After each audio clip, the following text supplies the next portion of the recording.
Magandang araw muli sa inyo mga kapolitika. Maraming salamat sa pagtunghay dito sa ating YouTube channel.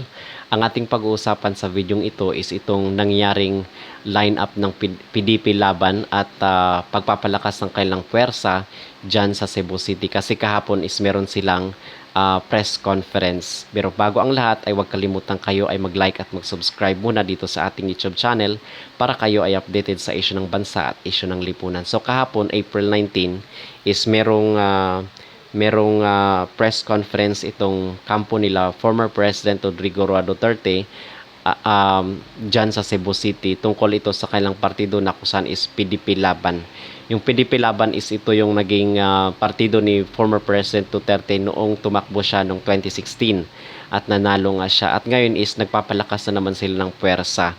Itong PDP Laban ay dating partido ito ni Pimentel, pero nanalo nga sila sa kaso doon sa korte na kung saan itong PDP Laban is ibinigay dito sa side nila Duterte.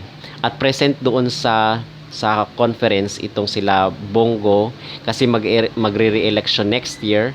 So ang member ng PDP Laban na i-endorse ni former President Duterte is itong sila Bongo, sila Bato, sila Francis Tolentino at itong si Philip Salvador, itong bagong lineup ng PDP Laban. Now ating pag-uusapan, malakas pa ba itong PDP Laban at may tsansa pa ba silang manalo sa susunod na eleksyon? Okay, so yan ang ating pag-uusapan. Okay mga kapolitika, itong PDP Laban dati marami kasi silang mga member, pero ngayon is naglilipatan na dito sa side nila Bongbong Marcos at iba't ibang mga partido pa. Pero para sa atin ang tinitingnan natin dito, ang tingin natin dito sa kanilang lineup is malakas pa rin. Especially itong PDP Laban is sikat po yan sa Mindanao. At alam naman natin na kung saan is malaki ang porsyento na ibinibigay ng Mindanao when it comes to votes. At itong si Francis Tolentino, humanga rin ako sa kanya kasi akala ko is iiwan niya itong former President Rodrigo Roa Duterte. Kinakailangan ni Francis Tolentino talaga ang boto ng Mindanao kasi itong sila former President Duterte is malakas ang impluensya dyan sa Mindanao. So kinakailangan yun ni Tolentino kasi minsan is nalalaglag na siya sa Magic 12 sa mga survey. So hindi na siya masyadong sumasakay dito sa Magic 12. At naalala nyo ba itong si Tolentino is isa siya sa mga inendorso ni former President Duterte. Hindi ito nga manalo-nalo nung mga nakarang election nung 2016. Hindi siya nalo nung mga nakarang election. Hindi siya nanalo nung panahon ni former President ni ako, hindi siya manalo. So itong pag-endorse sa kanya ni former President Duterte is yun ang nakapanalo sa kanya.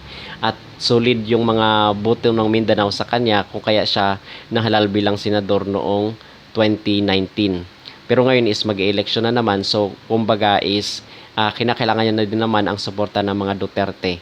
At napansin ko dito is wala na itong mga dati nilang kaalyado.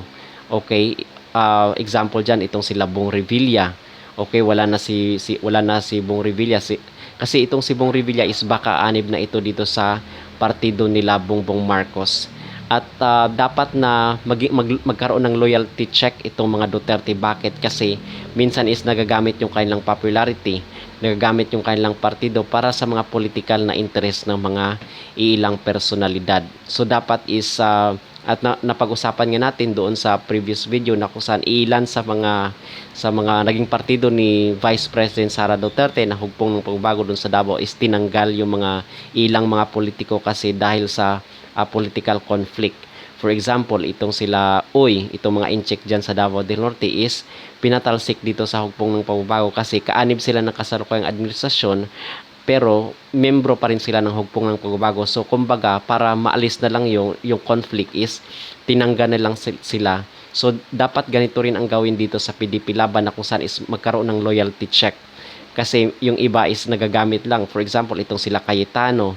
Hindi ko na nga nakita sila Cayetano dito sa PDP Laban. Baka andun pa rin sila sa hugpong ng pagbabago kasi wala pa namang press con itong hugpong ng pagbabago. So yan ang abangan natin. Kasi itong PDP Laban at hugpong ng pagbabago is dapat magsanib puwersa na rin kung saan is dapat na pagtibayin yung kanilang puwersa para sa sunod na eleksyon.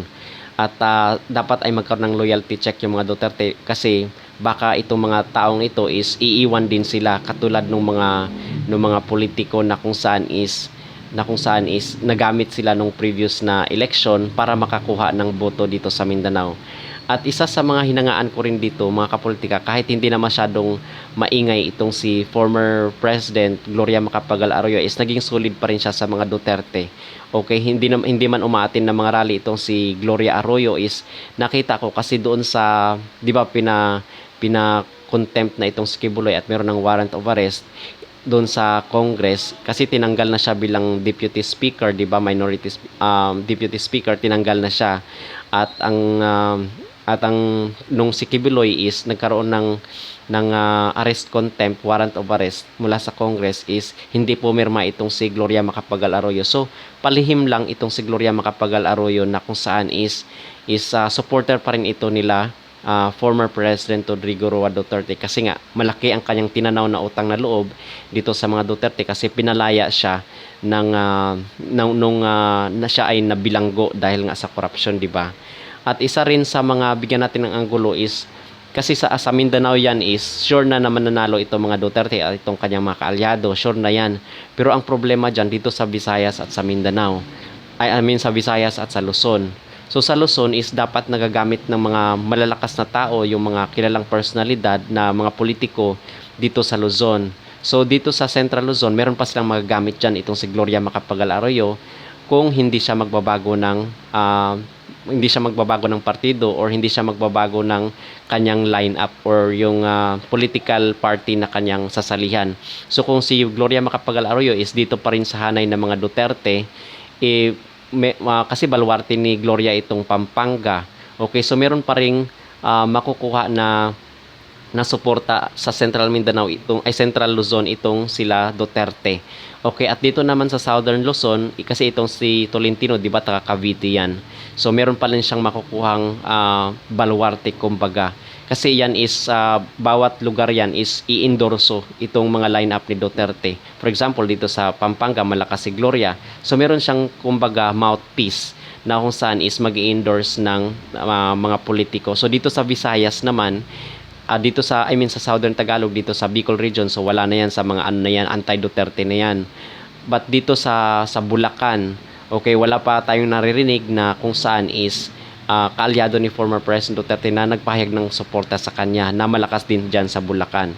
Dito sa mga side ng Ilocano, for sure na yan is sa part na yan or nasa side na yan nila BBM. But dito sa Visayas naman is medyo tagilid rin ang mga Duterte dito kasi itong sa side ng mga Waray dito sa Samar, sa Leyte, baka dyan is side na rin yan nila BBM kasi nga si Romualdez is taga dyan sa Waray siya. At dito naman sa mga Ilonggo, kasi hindi naman yan, even nga si Sara is natalo dyan at si former President Duterte is natalo din dyan sa Iloilo. At dito baka sa Negros, okay, some parts of Negros is mahina na rin ang mga Duterte dyan. But dito sa Cebu at sa Bohol, for sure ako dyan na napapanig yan sa mga Duterte. Okay, bakit? Kasi taga dyan si Duterte dyan sa ipinanganak sa Danau City, sa northern part of Cebu. So baluarte pa rin ng Duterte ang Cebu. And in fact, ang Cebu is siya ang may pinakamaraming registered voters sa sa lahat ng mga probinsya ng Pilipinas. Ang Cebu ang may pinakarami. Pero nakikita rin natin na hindi na umattend itong si Gwen Garcia. Maybe because conflict of interest yan. Yung anak niya kasi is nasa Department of Tourism. So ayaw niyang maapektuhan yung kanyang anak. So itong nakikita natin dito na kung saan is meron ring political interest itong si Gwen Garcia, na kung saan is kung ayaw niyang maapektuhan yung kanyang anak dyan sa pwesto. Okay, so yan lang ang ating pag-uusapan, mga kapolitika. Maraming salamat. Please don't forget to like and subscribe for more videos.